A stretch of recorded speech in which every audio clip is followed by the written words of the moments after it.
"You are detaining the wrong officer," a calm voice said as the morning air outside the Pentagon satellite gate seemed to pause for a fraction of a second that no one there would ever forget. Colonel Aisha Carter stood still with her hands visible and composed, her posture unshaken despite the presence of uniformed officers forming a controlled perimeter around her. The early light reflected off the polished concrete and security barriers, casting long, sharp shadows that stretched toward the entrance like silent witnesses. Officer Mark Reynolds adjusted his stance, his attention fixed on the identification badge clipped to her jacket, worn but precise, as if it had survived years of environments far more intense than this quiet misunderstanding. "Ma'am, step back and comply with instructions," he said in a firm but procedural tone, his voice shaped more by protocol than certainty. Aisha did not raise her voice. She did not resist. She simply looked toward the facility entrance where access logs and clearance systems quietly confirmed what the human eye had not yet accepted. Behind her, a small group of early commuters slowed their steps, sensing the unusual tension that comes when authority and assumption collide in public space. Inside a secure operations room miles away, screens displayed a live feed labeled under routine security review, though nothing about the situation felt routine anymore. Agent Laura Bennett leaned slightly forward, her eyes narrowing as she studied the image of the woman at the gate. "That uniform is not standard issue for civilians," she said quietly, already reaching for internal verification channels. Back at the gate, Officer Kevin Doyle maintained position while Reynolds continued the standard questioning, unaware that every passing second was shifting the weight of the situation beyond the scope of local jurisdiction. Aisha finally spoke again, her tone steady, deliberate, carrying the kind of quiet authority that does not demand attention but naturally receives it. "You have my name. You have my face. Now verify my clearance," she said, as if the answer should have already been known somewhere within the system that surrounded them all. The wind picked up slightly, moving across the open space between the gate and the roadway, rustling the edges of papers and uniforms with an indifferent rhythm. Somewhere in Washington, a secure line began to ring, unnoticed at first, then answered with increasing urgency as classified identifiers were cross-checked against real-time field reports. The officers at the gate remained focused on the present moment, still operating within the boundaries of what they believed they were controlling. Yet beneath the surface of protocol and procedure, something larger had already begun to shift, a quiet recognition forming in the digital and institutional spaces that connected every decision back to a single point of truth. Colonel Aisha Carter stood exactly where she was told to stand, but the environment around her no longer belonged only to the people physically present. It now extended far beyond the gate, into rooms filled with analysts, commanders, and decision-makers who were just beginning to understand that the situation unfolding in front of them had already moved past their initial assumptions and into something far more consequential than a routine security stop. Inside the Secure Operations Center, the atmosphere shifted from routine observation to controlled urgency as Agent Laura Bennett expanded the verification window across multiple classified networks, her fingers moving steadily over the console while the live feed from the gate remained centered on Colonel Aisha Carter. The system initially returned incomplete matches, as if the identification required deeper clearance layers than those typically accessed during standard field checks. Bennett narrowed her focus, cross-referencing service records, operational assignments, and command authorization tiers until a sealed classification banner finally appeared on her screen, halting her for a brief moment. She exhaled slowly, then leaned closer as the designation resolved into a fully authenticated profile, one that carried a level of operational authority rarely encountered outside of strategic command environments. Without raising her voice, she initiated a direct, secure line to the Deputy Secretary of Defense William Harris, her expression tightening as the call connected through encrypted channels. At the gate, Officer Mark Reynolds maintained his procedural stance, unaware of the internal confirmation unfolding beyond his immediate view, while Officer Kevin Doyle continued scanning the perimeter with growing uncertainty as the silence from headquarters stretched longer than expected. Colonel Aisha Carter remained composed, her attention steady on the verification terminal mounted near the entry point, knowing the system would eventually confirm what physical observation had failed to recognize. Minutes felt extended as multiple agencies synchronized data in real time, each confirmation reinforcing the same conclusion that the individual currently standing under observation was not a civilian and not a subject of routine enforcement, but a high-level military commander operating under restricted strategic authority. Inside Washington channels, Deputy Secretary William Harris reviewed the incoming alert twice before issuing a controlled directive to halt all escalation procedures, his voice measured but firm as he instructed immediate reassessment under Level 7 clearance protocol. The message traveled quickly through secured networks, reaching the operations center where Agent Bennett confirmed receipt and prepared a formal de-escalation transmission to the field unit. At the gate, Officer Reynolds finally received the notification, his posture shifting slightly as he read the classification header that accompanied the instruction to stand down pending verification acknowledgement. For a moment, the surrounding environment felt compressed, as if every participant was recalibrating their understanding of the situation at the same time.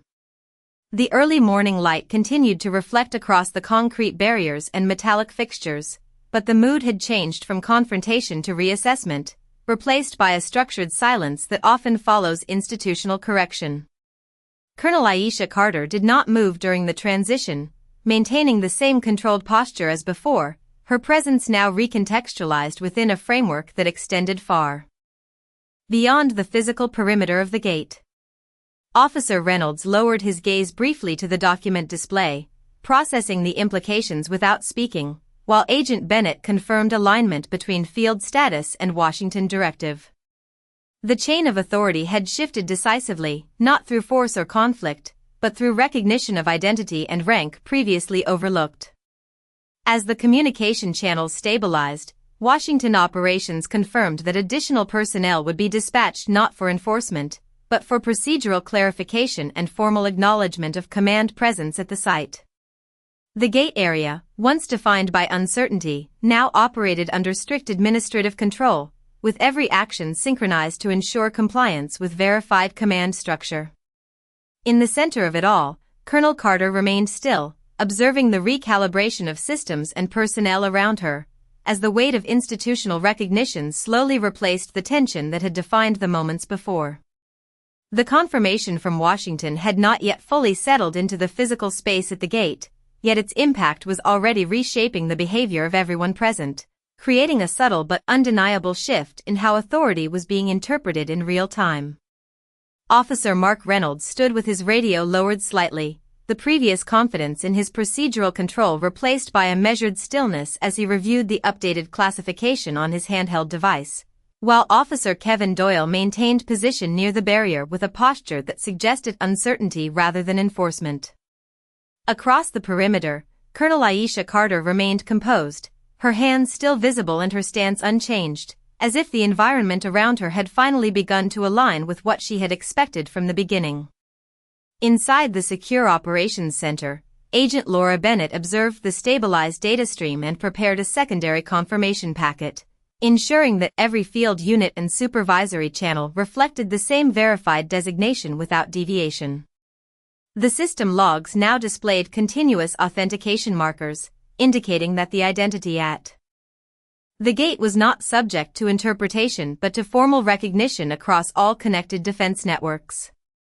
In Washington, Deputy Secretary William Harris reviewed the updated situation briefing, his expression controlled as he authorized a procedural transition from verification to formal acknowledgement protocol, a step that signaled the end of uncertainty and the beginning of institutional compliance.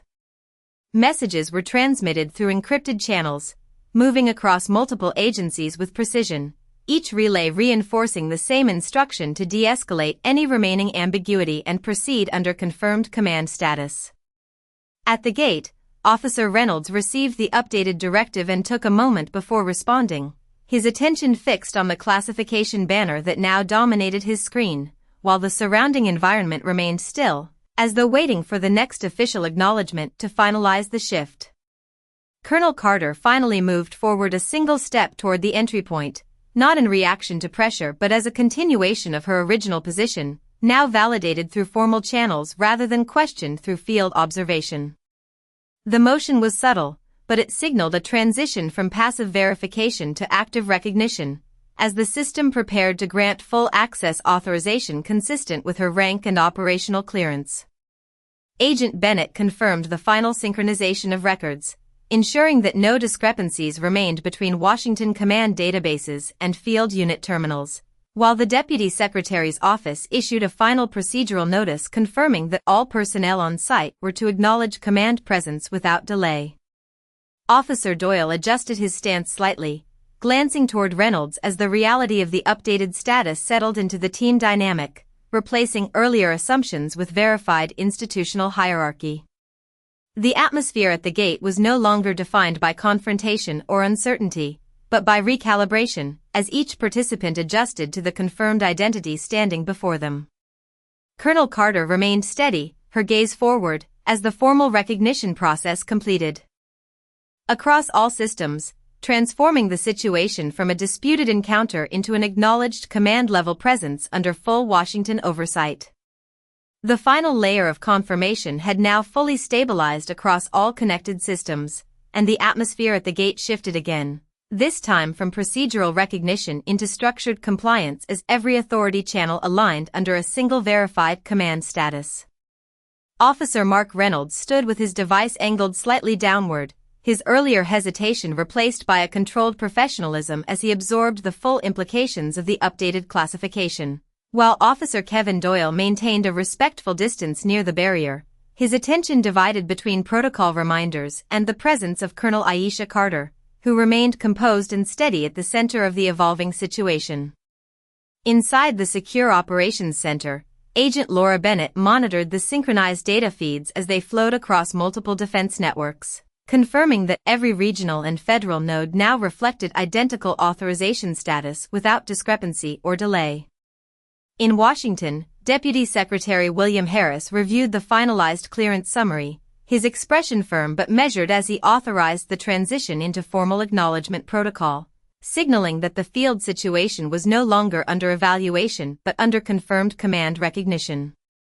The instruction traveled through encrypted channels with immediate priority routing, reaching all relevant supervisory units and confirming that Colonel Carter's presence at the facility required full procedural respect under established military hierarchy.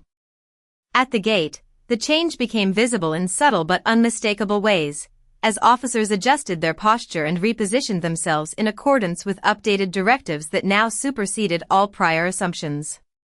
Colonel Carter took another deliberate step forward toward the access point, her movement calm and controlled, reflecting neither urgency nor hesitation, but the natural continuation of a status that had now been fully validated through official channels. The surrounding environment, once defined by uncertainty, now operated under strict procedural clarity, as the verification systems displayed continuous authorization confirmation across every terminal interface.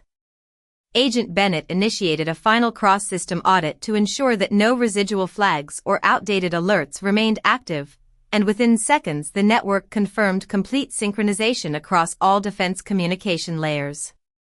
Officer Reynolds received a direct confirmation message instructing immediate compliance with entry protocols and formal recognition procedures, and he acknowledged it with a brief nod, signaling to his team that the situation had transitioned beyond field discretion. The barrier near the entrance was now subject to controlled access procedures, and security personnel prepared to execute standard opening protocol under verified clearance authorization. Colonel Carter remained focused ahead, her presence steady and unchanged, as if the formal recognition process had merely aligned external systems with a reality that had always existed. In Washington, Deputy Secretary Harris issued a final oversight directive confirming that all documentation related to the event would be consolidated into a single classified report, ensuring institutional transparency within secure channels while maintaining operational confidentiality. The communication concluded with a formal acknowledgement of command presence at the site, finalizing the chain of authority from field unit to federal oversight. At the gate, the transformation was complete, not marked by dramatic action, but by the quiet resolution of uncertainty into order, as every participant now operated under the same verified understanding of identity, rank, and authority. Colonel Carter stood ready at the threshold, her position fully recognized, as the system prepared to grant unrestricted access under formal military command protocol, concluding the transition from misidentification to full institutional acknowledgement within a unified operational framework. The transition into formal access authorization had completed across every connected system, yet at the gate the situation continued to evolve in ways that required careful coordination between field personnel and Washington command oversight, as Colonel Aisha Carter remained positioned at the threshold where verification had now fully converted into operational recognition. Officer Mark Reynolds adjusted his stance and lifted his radio slightly, acknowledging the final instruction to proceed with controlled access protocol, while Officer Kevin Doyle stepped aside to ensure the entry path remained clear, both officers now operating under revised understanding that their role had shifted from evaluation to procedural facilitation. Inside the Secure Operations Center, Agent Laura Bennett confirmed that all external monitoring systems had stabilized, with no conflicting alerts remaining in the network, and she initiated a formal archival process to document the sequence of events for federal review. In Washington, Deputy Secretary William Harris reviewed the consolidated status report and authorized the deployment of a liaison unit to the site, ensuring that the transition from verification to acknowledgement was completed in person under proper administrative supervision. The instruction was transmitted immediately through secure military channels, and within minutes a federal escort team was dispatched from a nearby command installation to the facility, their arrival intended not to intervene but to formalize recognition and ensure procedural integrity. At the gate, Colonel Carter observed the subtle shift in movement among personnel as additional vehicles approached in the distance, their presence signaling the final phase of confirmation rather than escalation. The environment remained controlled and quiet, with each participant now fully aware that the situation had moved beyond misunderstanding into structured institutional resolution. Officer Reynolds received notification of the incoming liaison unit and acknowledged it with a brief confirmation, adjusting his position to align with arrival protocol standards while maintaining respect for the command presence before him. Colonel Carter remained composed, her posture unchanged, as she awaited the final procedural step that would formally integrate her field presence with Washington oversight documentation. The first federal vehicle arrived within minutes, stopping at a designated point near the access barrier, and Agent Laura Bennett confirmed visual contact through the secure feed as two uniformed representatives stepped forward under official clearance authorization. Their approach was deliberate and professional, reflecting standard protocol for high-level command verification in active field environments. At Washington headquarters, Deputy Secretary Harris observed the live confirmation feed and authorized the final recognition statement, ensuring that all documentation reflected full acknowledgement of rank, authority, and operational jurisdiction. The liaison officer at the gate presented formal identification clearance and initiated the final verification exchange with field security personnel, confirming alignment between database records and on-site command presence. Officer Reynolds stepped back slightly, allowing the federal representatives to assume procedural control, while Officer Doyle maintained perimeter awareness in accordance with updated instructions. Colonel Carter finally moved forward to meet the liaison team, her interaction calm and precise, reflecting the completion of recognition rather than the beginning of confrontation. The exchange between field personnel and federal representatives was brief but decisive, consisting of confirmation codes, authorization validation, and formal acknowledgement of command status under Washington jurisdiction. Within moments, the system logs updated to reflect final integration of Colonel Carter's presence into active operational records, concluding the verification cycle that had begun earlier that morning. The atmosphere at the gate stabilized completely, with all personnel now operating under unified command understanding and standardized procedural alignment. As the Federal Liaison Unit completed its documentation and prepared to depart, the final acknowledgement from Washington confirmed that the matter was officially resolved at every level of command, leaving only the formal record of recognition and the quiet return to operational routine across all systems involved. The arrival of Federal liaison personnel marked the completion of the formal recognition phase, Yet the atmosphere at the gate remained carefully controlled as the final administrative steps were executed to close out the verification cycle in accordance with Washington Command Protocol. Colonel Aisha Carter stood at a measured distance from the access point, her presence steady and composed as she observed the concluding procedures unfold with precise coordination between field security and federal representatives. Officer Mark Reynolds maintained position near the control terminal, his earlier tension now replaced by disciplined focus as he followed instructions to finalize procedural documentation, while Officer Kevin Doyle assisted in clearing remaining field logs to ensure complete alignment with updated federal records. Inside the Secure Operations Center, Agent Laura Bennett confirmed that all live monitoring systems had transitioned into archival mode, preserving the entire sequence of events for official review without any discrepancies between field data and command-level reporting. In Washington, Deputy Secretary William Harris reviewed the final consolidated report and authorized closure of active oversight status, marking the transition from operational intervention to standard administrative record-keeping. The liaison team at the gate completed their final verification checklist, ensuring that all clearance codes, identity confirmations, and jurisdictional acknowledgments were fully synchronized across every connected system before initiating departure procedures. The environment, once defined by uncertainty and layered verification, now reflected complete institutional resolution, with all participants operating under a unified understanding of confirmed command presence and procedural closure. Colonel Carter remained still as the final confirmations were processed, her attention fixed forward as the system concluded its formal recognition sequence, integrating her presence into permanent operational documentation across federal defense networks. Officer Reynolds stepped back from the terminal after completing his final input. Acknowledging the completion of required procedural steps, while Officer Doyle secured the perimeter equipment and confirmed that all temporary restrictions had been lifted in accordance with updated instructions. The Federal Liaison Unit exchanged brief acknowledgments with field personnel before returning to their vehicle, their role in the process complete as formal acknowledgment had been fully established and recorded. Inside Washington channels, the final status indicator shifted from active verification to closed confirmation, signaling that no further intervention was required and that all systems had returned to standard monitoring protocols. Agent Laura Bennett initiated the final system synchronization sweep, confirming that every record associated with the event had been properly stored within classified archives and that no unresolved alerts remained active across any network layer. At the gate, the remaining personnel observed the departure of the federal unit, noting the procedural finality of the moment as institutional order fully reasserted itself over the earlier disruption.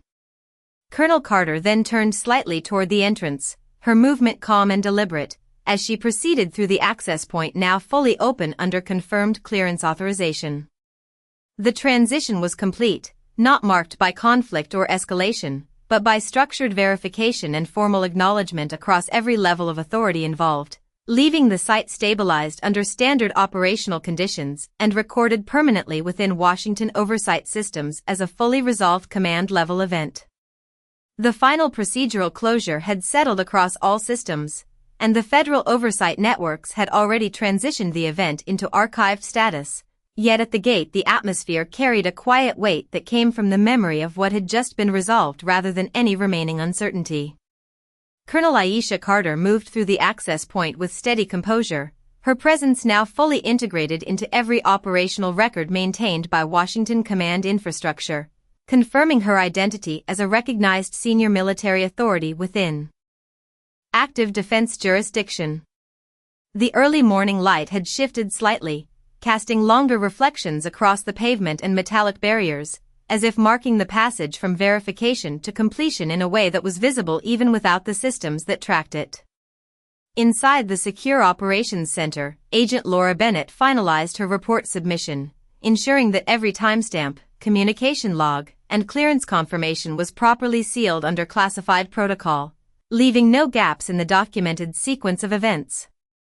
In Washington, Deputy Secretary William Harris reviewed the final closure summary and approved the permanent status update, formally designating the incident as resolved under Unified Command Acknowledgement, with all participating agencies synchronized to the same conclusion. At the gate, Officer Mark Reynolds completed his final procedural checklist and powered down the temporary verification interface, his role in the event now concluded as instructed by Federal Liaison Authority, while Officer Kevin Doyle secured the remaining equipment and confirmed that all temporary operational restrictions had been lifted. The Federal Liaison Unit had already departed, their presence no longer required after completing formal acknowledgement procedures, leaving the site under standard monitoring conditions consistent with routine defense infrastructure oversight. Colonel Carter paused just beyond the entry threshold, her gaze directed forward as she processed the final moment of institutional recognition, where every system that had once questioned her presence had now aligned in confirmation of her authority. The surrounding environment had fully stabilized, with no remaining alerts, no active escalations, and no unresolved procedural flags across any connected network. Agent Bennett performed a final integrity scan across all data archives, confirming that the entire sequence had been preserved without alteration and had been securely transmitted to Federal Records Management for long-term classification. Washington channels confirmed receipt of all final documentation, and Deputy Secretary Harris authorized the closure of all active communication threads related to the incident, effectively ending real-time oversight. At the gate, the remaining personnel observed standard post-event normalization procedures, returning equipment to storage and resetting monitoring systems to baseline operational mode.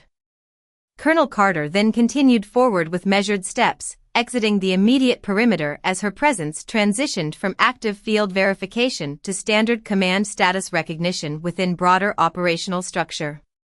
The moment carried no further disruption, only the quiet resolution of a process that had moved from uncertainty to full institutional confirmation, leaving the facility stabilized under complete procedural order and documented permanence within Federal Defense Archives. The final phase of institutional normalization had fully taken hold, and the entire operational environment surrounding the gate had transitioned into a standard security posture.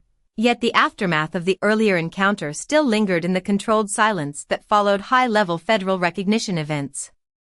Colonel Aisha Carter had already moved beyond the immediate perimeter, her presence now registered across multiple defense networks as an active command authority with fully validated clearance, leaving no ambiguity in her status or jurisdiction. The morning air had grown calmer, with traffic flow returning to normal patterns near the facility, as if the entire situation had been absorbed into the routine structure of the installation. Inside the Secure Operations Center, Agent Laura Bennett completed her final archival verification pass, ensuring that all recorded communications, clearance confirmations, and system logs were permanently sealed under classified federal retention protocols. In Washington, Deputy Secretary William Harris reviewed the final administrative summary one last time before transferring the matter into long-term record storage, officially marking the conclusion of all active oversight and confirming that no further federal action was required. At the gate, Officer Mark Reynolds had already completed all procedural shutdown steps for the temporary verification system, his focus now returning to standard duty protocols as the facility resumed its normal operational rhythm. Officer Kevin Doyle secured the last physical checkpoints and confirmed that all temporary barriers had been removed, restoring full access flow consistent with pre-incident conditions. The liaison unit had long since departed, their presence replaced by routine security staff and automated monitoring systems that now operated under baseline settings without active alerts. Colonel Carter's departure had been orderly and unremarkable in motion, yet the impact of her verified identity continued to echo through every record that had been updated across federal networks. Agent Bennett performed a final integrity validation sweep, confirming that no anomalies remained within the archive datasets and that every entry matched the official Washington confirmation chain without deviation. Deputy Secretary Harris authorized the final closure notification to all involved departments, ensuring that the incident was formally recorded as a completed command recognition event with full interagency consensus. At the facility, the remaining personnel returned to standard operational routines, logging equipment checks, reviewing shift assignments, and resuming scheduled security monitoring without further interruption. The environment had fully stabilized, with all systems synchronized to normal operating conditions and no remaining trace of elevated alert status across any connected network. Colonel Carter was now fully integrated into official records as a recognized senior military authority, her presence no longer subject to field verification but permanently established within Federal Command structure documentation.